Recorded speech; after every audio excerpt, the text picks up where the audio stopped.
In 60 CE, in the Han imperial court at Luoyang, a low-ranking official angered the 32-year-old emperor over a small matter. No one expected that the emperor would personally seize a staff and chase the official to beat him. Finding nowhere to escape, the man dived under a bed. The emperor grew even angrier and shouted before the bed, "Come out! Come out now!" The official hardly dared to come out. Hiding under the bed, he cried, "The Son of Heaven should be dignified and solemn. I have never heard of an emperor personally chasing and beating officials." That sentence finally stopped the young emperor. Afterward, he did not pursue the matter further and ultimately pardoned the official. But the problem is that this was not an accidental loss of control. The emperor's name was Liu Zhuang, Emperor Ming of Han, the second emperor of the Eastern Han Dynasty. Historical records say that Liu Zhuang was impatient by temperament, extremely severe in inspecting officials, and fond of using secret reports from those around him to grasp what was happening. Senior ministers at court were frequently rebuked, and officials working close to the emperor could even be dragged or beaten by his own hand. So was Liu Zhuang a tyrant? Obviously not. After his death, people honored him as Emperor Ming. Ming Emperor and enlightened ruler are almost synonymous in Chinese. From 57 to 75 CE, under this hot-tempered emperor, the recently re-established Eastern Han rapidly stabilized. Agriculture recovered, population grew substantially, the Yellow River was brought under control, and the route to the western regions that had been cut off for many years was reopened. What kind of contradictory figure was this? Why did an emperor who would personally chase and beat officials and who frightened his courtiers actually push a newly founded dynasty toward its most prosperous period? Hello everyone, I'm ZYQ. Welcome to China Puzzle. It's been a while since I last appeared on camera. This time, let's study together this Chinese emperor who is not very famous but is extremely important. After Liu Zhuang ascended the throne, violent treatment of officials was not rare at court. Historical records say that he was extremely severe toward those around him. From senior officials in charge of government affairs to subordinate officers working directly beside the emperor, anyone could be rebuked for a minor mistake, or even dragged and beaten on the spot. In time, a new form of punishment even emerged at court. Senior officials who erred could be directly beaten with a staff.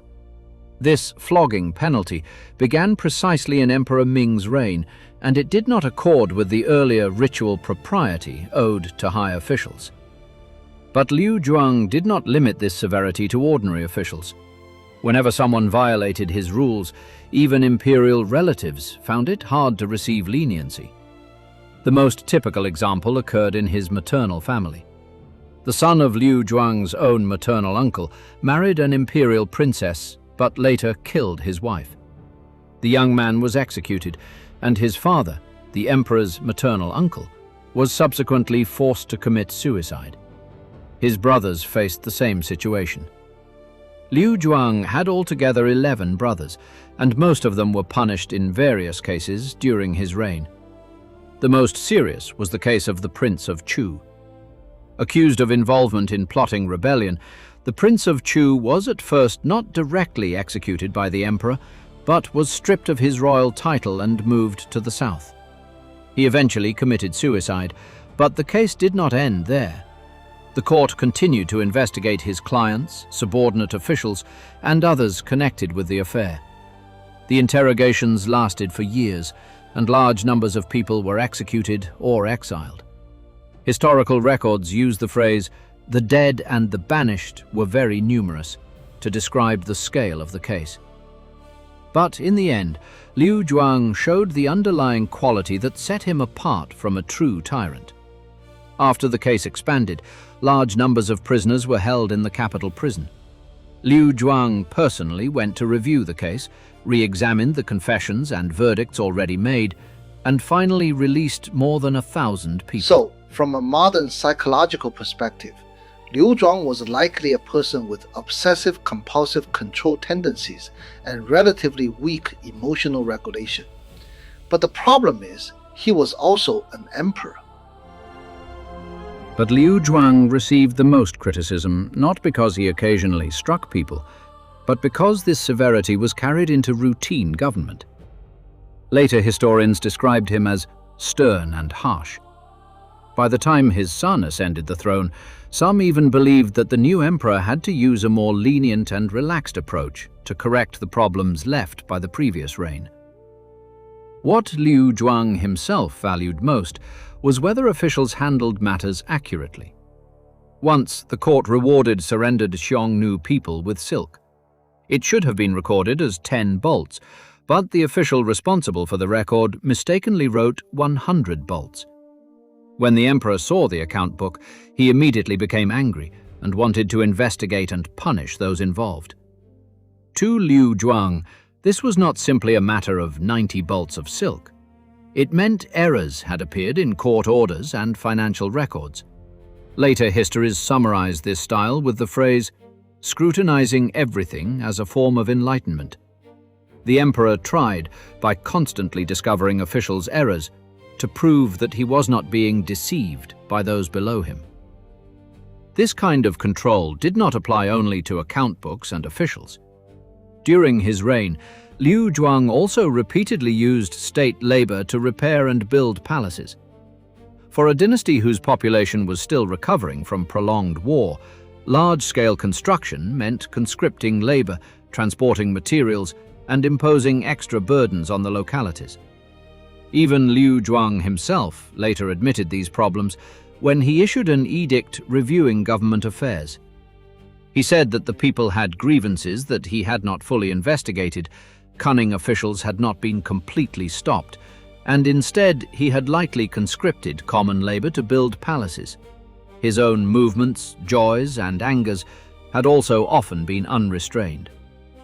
But interestingly, although Liu Zhuang once accepted remonstrance under the persuasion of his ministers and did not immediately continue, this palace was still completed later. Liu Zhuang even joked that fortunately that minister had died, otherwise the palace would never have been built in his lifetime. So, objectively speaking, Emperor Ming of Han was not an emperor known for benevolent government or leniency. Some believe that he pushed punishment and administrative inspection too far, so that senior officials at court were constantly punished over cases and mistakes. But the problem is, not all conscripted labor went to palaces. In 69 AD, a far larger project began. Hundreds of thousands of workers, huge spending, and the same charge of lightly using human labor.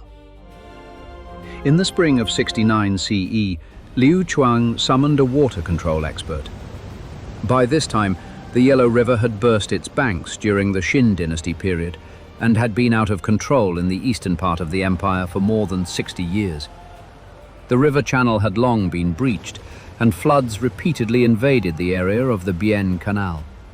Large stretches of land in the lower Yellow River were repeatedly stricken, and the people were constantly forced to migrate.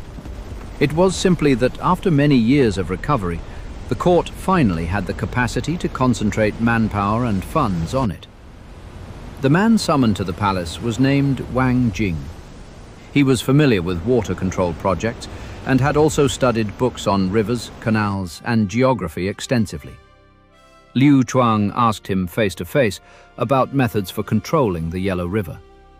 Wang Jing analyzed one by one the problems of the river channel, the dikes, and water diversion. After hearing him out, the emperor decided to adopt his plan. He also gave him the Classic of Mountains and Seas, the Book of Rivers and Canals, the Map of the Tribute of Yu, and other texts related to geography and water control, and then began to mobilize personnel and supplies. In the summer of that year, the project formally began. Wang Jing and his assistants led several 100,000 laborers, working eastward from the middle reaches of the Yellow River. The project extended for more than 1,000 li, eventually reaching the downstream area where the river entered the sea. They did not simply raise the original dikes. Instead, they reworked the entire river system, opening up sections that obstructed the flow, building and reinforcing long-distance embankments, repairing water gates, and adjusting the relationship between the Yellow River and the Bian Canal. The key to Wang Jing's project was to rearrange the courses of the two waterways so that the Yellow River and the Bian Canal would run separately as much as possible, reducing the chance of floodwater entering the canal and the farmland. Such a project could not have been without cost. Several 100,000 people were conscripted to work along the river. The construction stretched over 1,000 li and required continuous supplies of grain, tools, timber, stone, and transport capacity. Historical records say that even though the project was carried out as economically as possible, the final expenditure was still reckoned in the hundreds of millions. Building palaces was like this. Controlling the Yellow River was the same. The only difference was that this time, the object of the investment was the empire's most important and most difficult river to control. The project lasted until the summer of the following year. In 70 CE, the entire river control project was basically completed, and the new dikes and diversion system began to take effect. Its influence far outlasted Liu Zhuang's own reign. For several hundred years afterward, although the Yellow River still experienced local flooding, it did not again undergo the kind of large-scale change in its lower course that had occurred before. Later generations, therefore, regarded this project as one of the most important river control efforts in ancient China. After the project was completed, Liu Zhuang did not stop intervening in the local economy. The next problem facing the court was how to make those lands cultivated again, and how to bring people who had scattered during the wars back into agricultural production. After the Yellow River project was completed, Liu Zhuang faced not only how to control flooding, but also a more direct question: how to make the land cultivated again, and how to stabilize people who had been scattered during the long wars. When the Eastern Han was first established, both the national population and agricultural production were far from recovering to the level of the late Western Han. Large amounts of land lay waste, and many people had left their original homes. After taking the throne, Liu Zhuang quickly began to reduce certain taxes and labor services, while requiring local officials to continue bringing refugees back and resettling them. During his whole reign, he issued edicts 5 times reducing or remitting land taxes, and 9 times provided relief to elderly people without support, orphans, and the poor. For those who had returned home but had no land or grain, the court used public land held by the commanderies to resettle them, and lent them seed and provisions so that they could begin farming again. These measures actually coexisted with Liu Zhuang's severe administrative style. Local officials had to face the emperor's frequent inspections and pursuit of responsibility, while also completing the tasks of resettling the population, organizing agriculture, and relieving the poor. When disasters occurred, the court directly reduced or remitted taxes in the affected areas. When refugees appeared, local governments were expected to provide land and means of production, rather than simply driving them away. In some edicts, Liu Zhuang also ordered a reduction in unnecessary conscriptions, and required that peasants not be taken away from their fields for long periods during the farming season. By the Middle and Late Yongping era, historical records' description of social conditions had clearly changed. They described this period as one in which all under heaven was at peace and stable, with good harvests for many years in a row, falling grain prices, and a marked increase in the number of cattle and sheep in the fields. Population figures provide a more direct indication of change. In 57 CE, when Liu Zhuang took over the empire from his father, the registered population of the whole country was about 21 million. 18 years later, by the time of his death in 75 CE, the figure had risen to about 34.12 million. In less than 20 years, the registered population of the empire increased by more than 60%. At the same time, the number of criminal cases recorded by the court also fell. Later records say that the number of criminal cases requiring handling during Emperor Ming's period was only about 2/10 of that in certain earlier periods. The emperor, who could become enraged over a mistaken entry of 90 bolts of silk and could personally beat the officials around him continuously, reduced land taxes, distributed public land, and provided seed and grain in local governance. By the later part of Liu Zhuang's reign, the Eastern Han was no longer merely a dynasty recovering from civil war. Population was growing again, grain prices had fallen, agriculture had produced successive good harvests, and the central government had reaccumulated sufficient fiscal and military strength. In 73 AD, Liu Zhuang began to direct these resources toward the empire's northwestern border. There, a problem that had been cut off for nearly 50 years remained: Xiongnu. After the Eastern Han was re-established, one problem on the northwestern border remained unresolved. At the end of the Western Han, Wang Mang changed policies toward the surrounding peoples, and relations with the Xiongnu and the states of the western regions rapidly deteriorated. The transportation and political links that had once been established between the Central Plains and the western regions were thus severed. For the next few decades, the northern Xiongnu expanded westward again, gained control over most of the western regions, and used the local subject states to exert pressure eastward.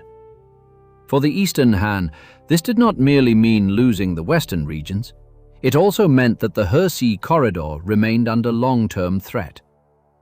After Liu Zhuang ascended the throne, the court initially devoted most of its energy to domestic recovery. But as population, finance, and agriculture gradually stabilized, the northwestern problem returned to the emperor's desk. In 73 CE, Liu Zhuang decided to take the initiative and send out troops. He ordered the general Dou Gu to lead Han forces from the He region, together with local Qiang and Hu cavalry, a total force of more than 10,000 men, to attack the northern Xiongnu westward. The army set out from the empire's northwestern border and soon defeated the forces of the northern Xiongnu's Huyan king. It then continued westward in pursuit, advancing as far as the vicinity of Lake Barkol, in what is today eastern Xinjiang. For the Eastern Han, the most important result of this action was not the occupation of a particular city, but proof that Han forces could once again pass through the He corridor and enter the western regions, an area that had not been under stable control for decades. The following year, the Eastern Han sent out troops again. Dou Gu and another general continued to advance westward and once more defeated northern Xiongnu forces around Lake Barkol. 2 consecutive years of military operations forced the northern Xiongnu to pull back, and also made the states of the western regions that had originally been subordinate to them begin reassessing the situation. In 74 CE, Liu Zhuang restored the office of the Protector General of the western regions. This institution had once been the core of Han administration in the western regions, coordinating the local states and protecting communication routes, but it had been interrupted for nearly 50 years since the end of the Western Han. Now, Eastern Han forces re-entered the region, and the central government once again sent officials to establish a long-term system of administration. With the restoration of the Protector General's office, the east-west communications that had been interrupted for years were reopened. Traveling west from Luoyang, merchants could pass through the He corridor into the western regions, and then continue on to Central Asia and farther western lands. For the Eastern Han, regaining control of the western regions first solved a military problem. The northern Xiongnu lost the advantage of directly using the western regions to threaten the He corridor, and the empire's northwestern border was thereby pushed outward. Tragically, the next year, the western region's protectorate fell to a rebellion and its protector general was killed. That same year, 75 AD, Emperor Ming died, not yet 50. Let us go back to 39 CE, when Liu Zhuang was only 12 years old. In that year, his father, Emperor Guangwu, Liu Zhuang, was dealing with a problem even more intractable than the western regions. After the founding of the Eastern Han, land and population were registered everywhere, but the court soon discovered that the amount of land in the registers was seriously at odds with reality. The war was over, but local strongmen still controlled large tracts of land, much of which had not been truthfully registered. If land did not enter the state ledgers, it was very difficult to tax it according to its actual extent. Liu Zhuang therefore ordered a nationwide resurvey of land, requiring the commanderies to verify arable acreage and household registrations. This was what later became known as the Land Survey. Once, when Liu Zhuang looked at a document submitted by a commandery, he suddenly noticed a very strange sentence written on it. Yingchuan and Hongnong may be investigated. Henan and Nanyang may not be investigated.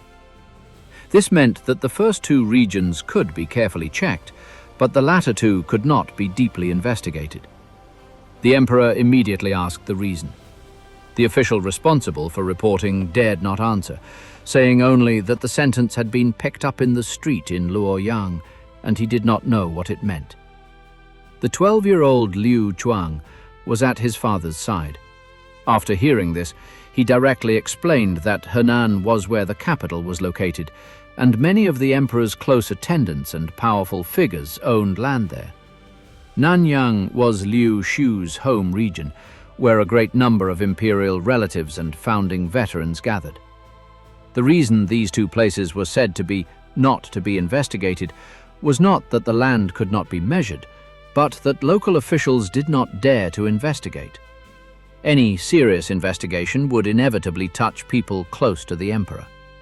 After hearing this, Liu Zhuang again pressed the official, who then admitted that Liu Zhuang's explanation was correct. From one sentence that no one dared to write plainly, a 12-year-old prince had seen why local officials did not carry out central orders. The problem was not whether the system had rules, but whether those who enforced the system dared to touch the powerful. More than 20 years later, when Liu Zhuang himself sat on the throne, this problem still existed. The founding of the Eastern Han had depended on a large number of local strongmen and meritorious official groups. They possessed land, clients, and local connections, and some of them were also linked to the imperial house through marriage and blood. Liu Zhuang's way of dealing with this problem was not to relax control, but to put pressure directly on officials and the powerful. He frequently inspected government affairs, pursued errors in account books, and publicly punished even senior officials. When imperial relatives committed crimes, he dealt with them in the same way.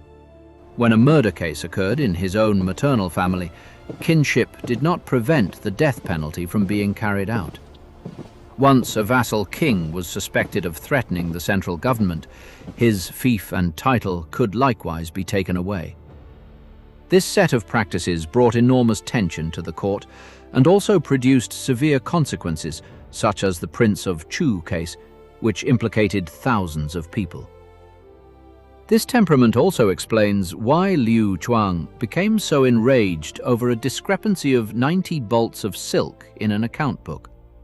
At the age of 12, he had seen local officials deliberately allow state institutions to fail in order to avoid offending the powerful.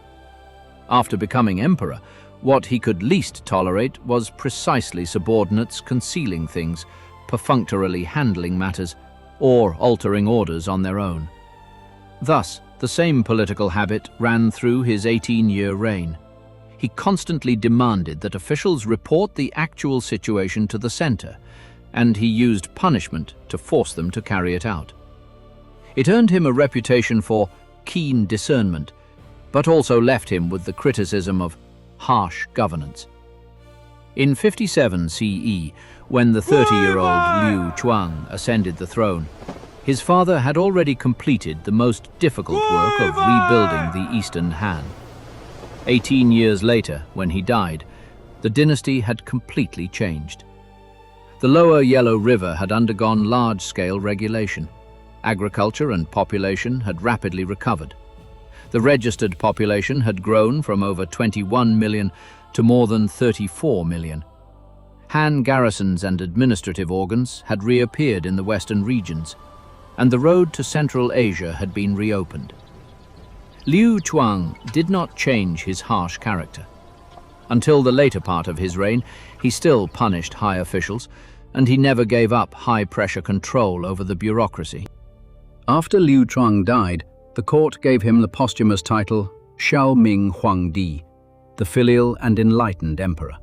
So later generations usually called him Emperor Ming of Han. A posthumous title was the evaluation later men conferred on an emperor after his death, based on his rule over a lifetime.